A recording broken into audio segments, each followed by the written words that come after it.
Indonesia's president has announced that he's opening the country's disputed Papuan provinces to foreign media coverage. Joko Widodo says foreign journalists will now be allowed into the Papuan provinces where independence fighters often clash with Indonesian armed forces. Ronny Kareni is the Melbourne representative of the advocacy group Free West Papua, and he joins me now from Melbourne. Ronny Kareni, welcome. Just how significant is this move allowing foreign media in? Yes, thank you, Joe. This is a very significant move that the Indonesian president is doing. But one of the fundamental things that he has to do is to push through the Indonesian constitution to have a practical steps that he says that he was going to make that change to the Indonesian province in West Papua. And as a West Papuan, it is very significant that West Papua has been media blackout for the last 54 years that I can know that Indonesia have been occupying the region. And the Papuans have been calling for the open access for the region so that foreign media and even human rights groups can come in to monitor and see the reality that is happening in West Papua. Are you concerned that there could still be pretty severe restrictions on foreign media when they actually do step on the ground in West Papua?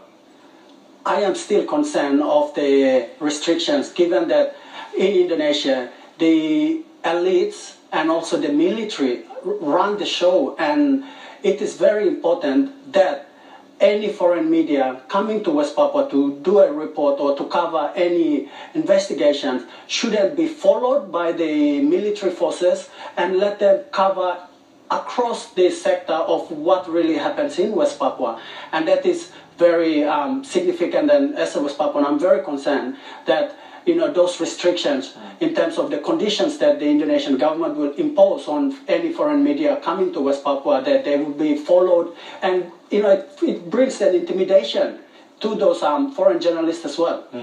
If the foreign media are allowed to make their own way around West Papua and interview who they like and go where they like, just how significant could that be for the Free West Papua movement?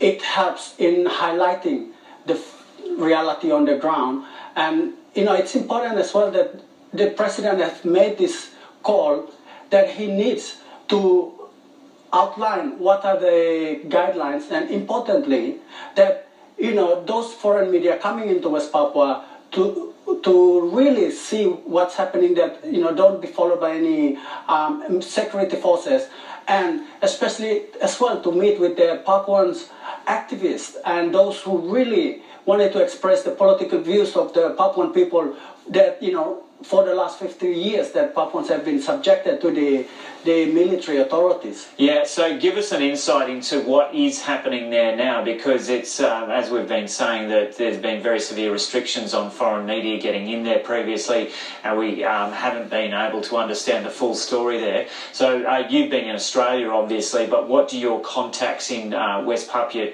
tell you about what's going on there right now? Well, the context on the ground, it seems that the military is running the show, despite even the president made that call. And we've just heard in the news on the weekend that leading up to Jokowi arriving in Papua, he deployed over 6,000 security forces, the TNI and the police. And that shows how much freedom of movement and expression that the Papuans have been facing all this time. And in terms of the local journalists on the ground reporting on situations, they are also being intimidated, and there needs to be a level of policies that looks into that even citizen journalists on the ground are being targeted by the security forces. And given if the foreign media coming into West Papua, that's another level of security that has to be in place so that any foreign media or journalists coming in don't feel subject to the intimidation. So what is life like there now for people who are pushing for an independent West Papua? Do they basically have to live in fear of the police every day and move from house to house, otherwise they'll be arrested? The situation on the ground in West Papua is one thing that Indonesia is pushing for democracy, but for Papuan activists and Papuans in general, that democratic space is not there when people wanting to come out and peacefully express their views or peacefully gather to rally. They're being faced by the military, and there is no democratic space. An example was on the May Day, which was last Friday, when people came out to celebrate the spirit of May Day. Up to 200 Papuans were arbitrarily detained. And that is the example of when no media covered on it, the culture of impunity by the security forces continues. And there were political prisoners released on the weekend too, but how many political prisoners are there still in West Papua?